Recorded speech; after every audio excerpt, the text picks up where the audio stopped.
What's up, friends? Just want to take a moment today to talk about some different concerns related to AI stuff. And let me be clear. I'm not saying you're evil or bad if you've used it. I'm not saying people working on it are evil or bad. I'm not saying it's a lot of complaints or arguments you've probably heard said a million times. You're not going to hear them from me today. It's not my focus. My concern is focused purely on, is it harming you? Is it bad for you? In the sense that even if it made no errors, even if it did good work, even if it had zero ecological cost, if we imagine all those things get hand-waved away, there's reasons why I think that may not happen, but let's just imagine them. Let's say that the business models worked and they paid for themselves. Hell, let's say it was all free for everybody forever. However, that's got to work. Let's tie this back to why I'm having this conversation today. So Hank Green, obviously, big discussion right now, beloved YouTuber, had increasingly... people thought he was leaning on AI stuff more before he even came out about it because his stuff was getting more mediocre. It lost the things that made him uniquely Hank Green. And the danger I've seen, because I've got lots of people in my life who I stay in touch with who live different lives and have different values than I do. Some people who are fully embracing and leaning in on using AI for everything. And it started something small. It started with just like a simple little thing here or there, poking at it for fun, and then grew into more and more things, is it gradually has made them worse at the things they're using it to do. It's made them less confident at navigating it. And I think the easiest way to think about this is like in college, there was a computer science class I was struggling in. And the reason for this, like I had a head start at programming. Thankfully, I had a good head start at programming. When a class had a programming assignment, I killed it. I would correct the professor during the final that the right answer wasn't one of the options sort of thing. I was a really good programmer, but I was terrible at math. In particular, proofs, and that's partly because my high school in northern Missouri skipped proofs. They weren't on the SATs, or they weren't, if they did it was one or two, they said just skip those. It wasn't worth the time in this classroom. So I was struggling at the proofs class for computer science, and I had a friend. Friend's name's Joe. I'm guessing you're not seeing this, but who knows? Hi, Joe, if you're seeing it. Joe, exceptional at proofs, really good at it. Joe, despite being good at it, was not particularly good at teaching. And again, like we weren't cheating. He wasn't trying to harm me or anything. I struggled with the assignment to be like, Joe, I'm lost. Can you help me figure this out? He would help me come up with the answer and figure it out, and I could get the homework done. But I wasn't really internalizing it enough, kind of because I was leaning too much on Joe. Again, I don't blame him for it. We were 19-year-old kids, and it's just how you kind of navigated life. But I realized that I wasn't learning how to do it. I was leaning on him, and he knew how to do it. And I think that when people think of AI as an extension of themselves as a tool, when they say things like, I wrote this, or I made this art, or something, and recognizing there's some value in how they described or what they asked for, etc. I think it's much closer to if you knew someone else who can do it. Like I knew Joe, and I could do proofs if Joe was with me. The second you take Joe away from me, I actually understand it less because how much I leaned on the fact that he really had a deep understanding, so I didn't have to. And so when people think of it as, I don't have to keep thinking about my wording or these emails or this sales copy on a website or my post or my video scripts or whatever else, game ideas, brainstorming. The more we lean on it, we kind of stop practicing the side of it that was uncomfortable, that maybe we weren't even excellent at, that might have, to be blunt, again, let's imagine it's great. Let's imagine it just does things without flaws, without hallucinations. It's just, let's say the training data problem goes away forever and it's just good at stuff with no downsides you can imagine, except still this magic genie in a bottle. The more you lean on it, the more kind of hollow you wind up inside in terms of losing your comfort at doing it, or even maybe your ability to do it without second guessing and asking it. And for example, a lot of people, I've been a teacher in different contexts over the years. I worked with little children up in Malibu at a weird school, unusual learning approach for coding concepts. Taught university students, have been an educator independently now for over a decade. Privately given thousands of hours of help calls with people. And some of the things that winds up happening is if you're not careful, people become too dependent on you as an educator. And they will stop trusting their reflex. They won't send an email or post a message or commit to a repo or whatever until they've double-checked, hey, is this good? Is this okay? Because what's important here is that they've not learned to calibrate in themselves their ability to double-check it. Could they also just reread it? And even if they reread it and miss something, isn't that part of how we learn and internalize improving at it? one of the things that happens as it starts to lower your level, and again, what I've seen happen, is it's sort of a slippery slope. And again, I want to acknowledge, I'm not mad at anybody, not judging anybody. This is negative about any people's trying to navigate the world and life around us. But it started with something small, would kind of grow from there. And I'll be clear, like, I've poked at it. I mean, early on, it was kind of seemed innocent enough as to like, well, there's this tool out there.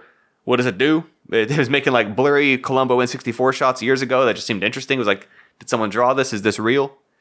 And then it became kind of clear. People would think, oh, it's looking up an answer on the internet. It's like, no, I mean, you could even poke it a few years ago and it would generate like a poem about a golfer or just whatever you threw at it with a weird amount of details pulled in. That wasn't like you just Google searched that answer. It was doing something different. And that's why I think some people have unfortunately so much avoided it. Minor digression here. That I think of it like in undergrad, there were people who growing up, their parents, so, what's the word? Overprotected might be a little heavy of a word, but basically shielded or sheltered them so much from ideas like alcohol or from like other excesses in life that they didn't learn to self-regulate, that they didn't come up with an understanding or a reason to not do certain things to a bad degree.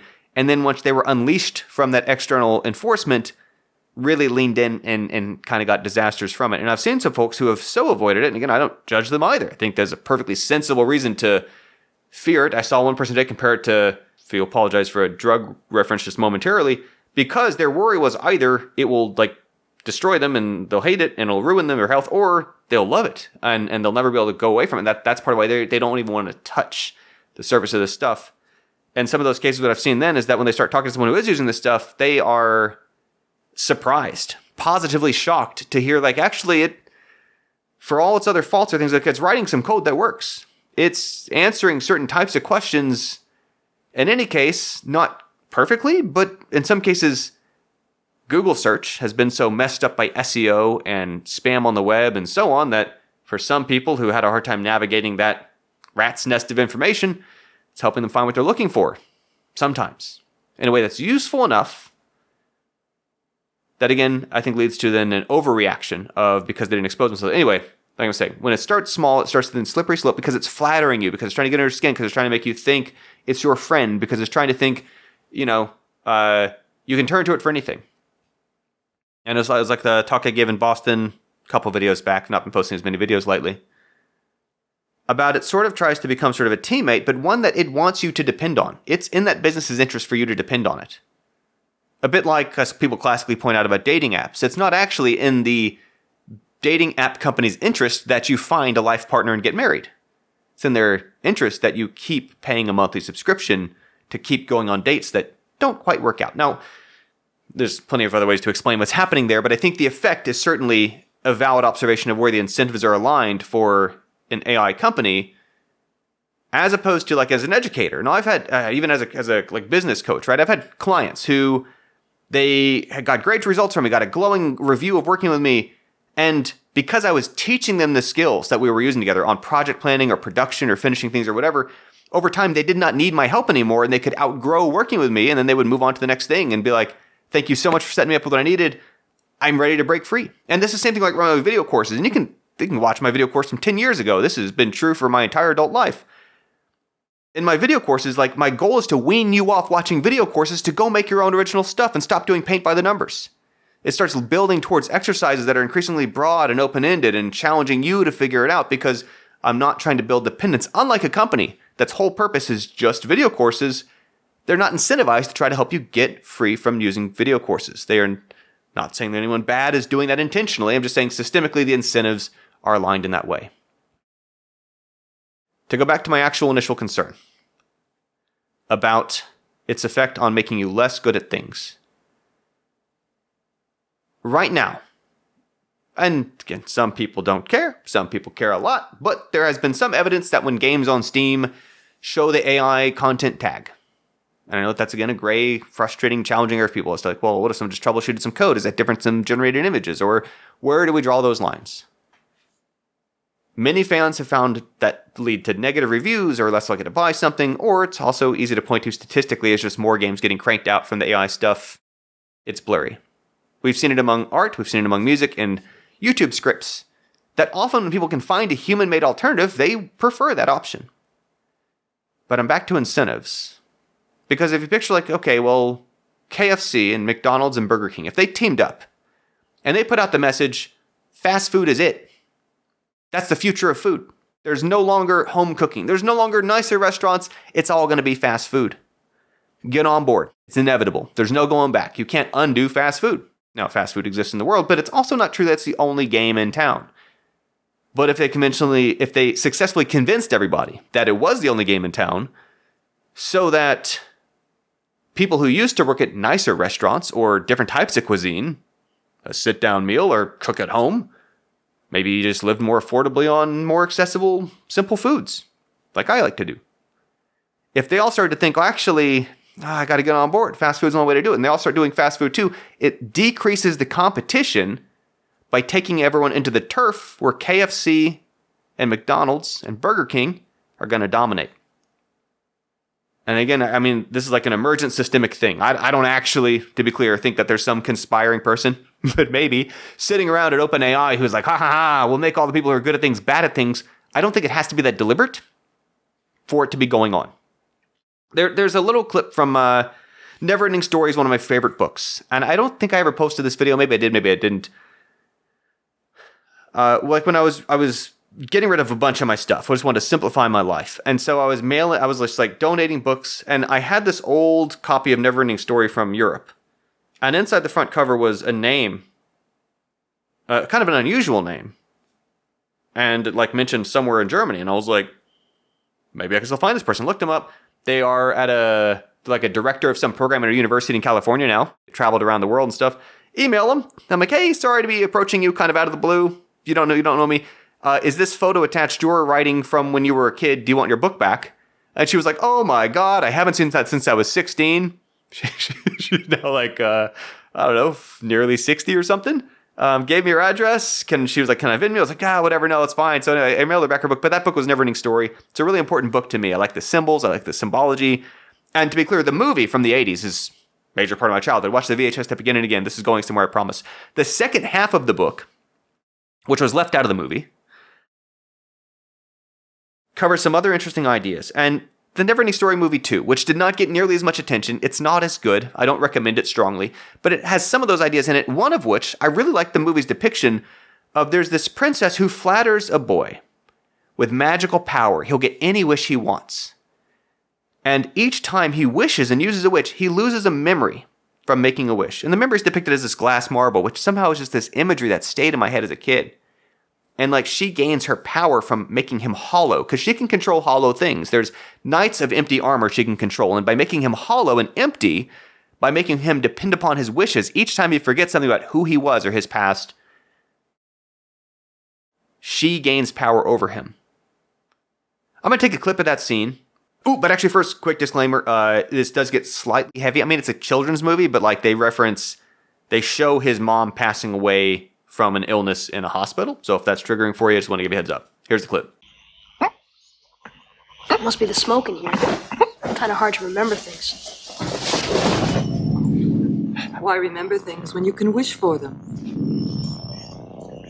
What should I wish for? What about juggling? Wouldn't you enjoy that? But I can't juggle. If you wish for it, you can. I wish it.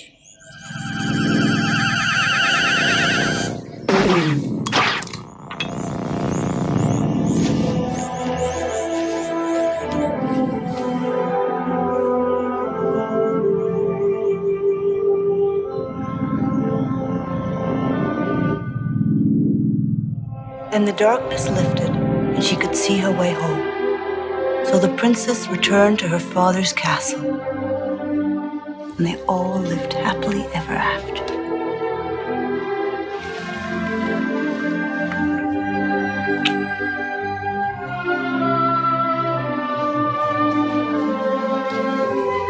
Don't be afraid, Bastian. We're all part of a never-ending story. We are? Even if we die? Yes, Bastian. We are.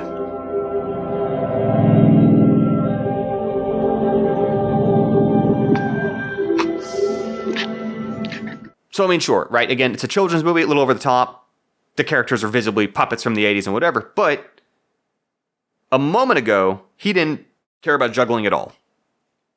And she's like, you could wish for anything. He's like, I don't know, juggling? And it cost him his memory of his mother passing away. As I've talked about in some other videos, maybe some recently, my mother passed away in the hospital, and the thought of giving up that thought for a thing that, trivially, he didn't think about juggling before. And I think this is, as again, ludicrously over the top, but a strong visual image. For right now, people are using AI to do things that they didn't really have any interest in doing. They weren't problems in their life. They weren't things they were trying to do, but they are tempted and kind of sliding into like, well, I guess I could try having it write a book for me. I guess I could try having it make art for me or something, while missing out. And it's simplified in the marble memory wishing thing from the second half of the Neverending Story book, which is not quite how it appears in the book. I recommend the book anyway. The process of writing a book gets us to think like a writer. It involves making changes to how we think and how we have to follow through on stuff. The changes that happen in us to make art are different than I had an idea. And again, you can think of it closer to if you ask someone else, if you commissioned an artist, you said, hey, I want the ceiling painted. I want a statue of this biblical character. Arguably, that's a prompter. Who was the artist? Whoever painted that ceiling. Who was the artist? Whoever chiseled that statue. Right? You still have not internalized the ability to do the thing. The second you took my friend Joe from me, I could no longer do proofs. And it leads us to be weaker at it. So, and again, like a friend of mine, I'm not judging her, any of these other people who've been trying to make sense of the world around us and the information as it's shown to us. My concern is it harming you? Her job involves writing a ton of emails. And she was like, well, it helps me write the emails faster. Maybe I'll try it out. And it has helped to write emails faster. I believe, my sincere, earnest care about this human being belief, and expressed to them as my concern for their well-being, is that the more they do this, in 5 or 10 years, the less confident they're going to be in their own writing, and their own communication, their own ability to do it without it. It's going to build a dependency. It's going to hollow out in them the thing that used to be professionally good at writing emails. And this is where it goes back to this Hank Green story. And my fast food example of KFC and Burger King and McDonald's saying, what if fast food's all that there is? It's inevitable. Buckle up, get on board. Is I believe that the people using it, and the more you use it, the more this is the case. So there's a gradient, right? I'm not saying you're a bad person. I'm worried about what it might be doing to you. The more you use it, the more it lowers and dulls your level of skill, of background, of differentiating personality and unique interests to what any other 20-year-old untrained kid out there could type in. Your ability to ask it to do a certain kind of book or do a certain kind of drawing or write a certain kind of code is only maybe marginally better than what someone else could do. This has been one of the strange dichotomies of the industry, pitching simultaneously. It's so easy anyone can use it, and also somehow it's going to be in a whole specialized area of profession to be able to ask it for things. Starting to sound like it's almost like programming in terms of a syntactically knowing exactly the tricks to talk to it. Muddy reality somewhere in the middle. But it is to say that genuinely I believe that the more you lean on it to write your emails for you, what they're really trying to do is setting it up so that someone who is less experienced than you, doesn't have your insights, doesn't have your perspective, doesn't have your unique life experiences, you are making yourself more replaceable by someone else who doesn't have your life background to draw upon to do it. And I don't think it's in the best for everyone, even if you might say, wasn't that better for this other person? Now keep in mind, right, because the shape of the world, the way it's been for a while, and we're living through a disruption in ways that none of us know what the hell's happening in a year or two, maybe 6 months from now. But it's in a business's interest to have the least qualified people doing the jobs it needs done. Let me break that down, because it's not how most people think. Most people think about if they just got their friends together and tried to do some sort of company thing, well, they want the best people. They want the best lawn mowing person. They want the best jeweler. They want the best photographer. Of course they want the best, right? Why wouldn't you want the best people on your team? E-Myth is a really important business book. Michael Gerber. It's got some weird parts, but it's valuable to understand the thinking that goes into a lot of people's business at scale of they don't actually want the most trained person to run a hotel or a bakery. They want the person who is the least trained that they can get to do as low cost as possible. See, when people who are experienced writers with careers, programmers, artists, scientists, people who've been doing this work for their whole lives, invested in their own training, several years of, to be blunt, expensive education and training and years and risk that they might not be able to find a job in aeronautics at Lockheed Martin or whatever. When they took that risk and internalized those skills and built the ability to do that, that is also why they became more expensive for a company. Because they're harder to replace. As opposed to, if someone just asks AI to do it, and they can get, 85% as good. Again, I'm not saying it's as good as the professional writer, as good as the professional engineer, as good as the professional artist, but hell, even 60% is good. If they can pay that person $30,000 a year instead of $160K or $200K plus, yeah, absolutely. A lot of businesses would take that trade time and time again, as many times as they can take it.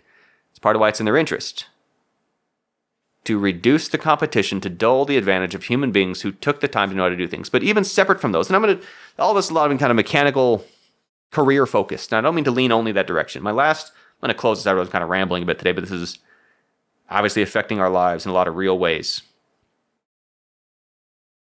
The last point I want to make about this, because I think it's actually the most important one. I did a video recently about some losses in my personal life. Friend in high school, my mother, my own illness and stuff 20 years ago. I'm fine now, as far as we know. When I pass away, I don't think it's going to be anytime soon, hopefully, knock on wood. When I pass away, I don't want to be a hollow, empty shell. I want to leave this earth in whatever form that takes, including down into the dirt or up into the smoke or whatever. I want to leave knowing how things work and knowing how to do stuff. Not just someone who depended upon asking a machine to do it for me and increasingly hollowed myself out. I think it's worth learning and understanding things because it's part of being a human being who's alive in the world. Because it's part of exploring and figuring out who we are and how we're, in our own unique ways, turning ourselves into someone who is different from others. Not saying better or anything, just different. What makes us unique. And to the extent that you're doing what you're doing by increasingly leaning on asking a machine to do it. And it's where Hank Green kind of got eventually caught enough that he spoke up about that he'd been leaning on it too heavily. It was leading him to talk more like it. It was leading him to think more like it. It was leading his own natural speech, his own natural output, his own natural processes to be more like it. I changed my answer. I'm not actually going to end on that note. I'm going to end on one other last note. It's been most obvious with Grok, Elon Musk's AI. I think it's been less noticeable, but probably in some ways for that reason more nefarious. And again, I'm saying nefarious here, in this case intentionally. Where, for several questions, he was so clumsy about it. People would ask Grok a question about, the Democrats or the whatever, and Grok, I hate saying this out loud, to its credit, gave kind of correct, factual, just information it could find online from graphs or charts or about climate change or about whatever other issues and things. And this is not about those topics. I'm trying to, please don't argue in the comments about it. The point of it is, when he didn't like its answers, he intercepted those questions and had it rewrite his answers so bluntly that for like a solid day, no matter what people asked it about, it would just ramble on about some sort of South African Boers racial history stuff that he had tried to have injected into its answers a little too ham-fisted and got caught. There was even a case where, I don't mean to make a channel about this, when he was asked about his personal relationship to a famously bad person for like a day, and they immediately deleted it. Grok's official answer, and there's news articles about this, you can still find them. Grok's official answer was written in the first person. It was clear that like Elon himself had typed, I only met him once, I was never on his island or whatever. And he just straight up wrote the answer. What I'm saying is that the more people think like it and reason on it and turn to it for fact checking and count on it to help write their articles and to fill in the details and the gaps, the more it becomes everyone as these hollow armored knights that Princess Zaide, to use our Neverending Story example, subtly, sometimes less so subtly, can kind of drive the worldview of. That if he's talking more like ChatGPT because Hank was interacting with it too much from the dopamine feedback loops, if he's turning to it too much for increasingly whatever other reasons, and it shapes the way he talks and thinks, it very easily creates room for the intercept. And you don't have to even think much further than really what Google's business model was and where it printed money hand over fist. The same thing for, honestly, Facebook, which, I run ads on Meta. Like, it's the shape of the world. It's a messy world we're living in. But it was basically, for a long time, Google The whole promise up front, like there was in their founding documents, was like, you're going to give you back the answer you ask for based on the links and the stuff. We're not going to inject stuff up front. Obviously, what they sold you was when you ask for whatever, their top results are sponsored. Their top results are favored to their engine. And AI companies have people turning to it for all of their questions so they can further intercept that. So they can interpret for you what that article said. And the person who's in control of the interpretation is in control of what you think about it. Even if you looked at it yourself and still had the practice to do so. Anyway, I'm rambling into probably another topic for another day. That's it for now. I'm not an authority on this stuff. I'm not an expert in it. I'm an educator from a tech background just trying to help people make video games and stuff. If you have thoughts in the comments, curious to your thoughts again. Hopefully it's been clear from this. Not trying to disrespect anybody, not trying to be mad at anybody, not judging anybody. I'm not trying to go off on rabbit trails of all the different this, that, and the others. I'm not a big fan. I also acknowledge it. It's complicating our lives and careers in ways everyone's trying to make sense of together. Please be kind to each other and me in the comments. You got to be nice to people on the internet. That's a rule. I saw it somewhere. That's it for now, folks. Have a good day. See you another time. Bye for now.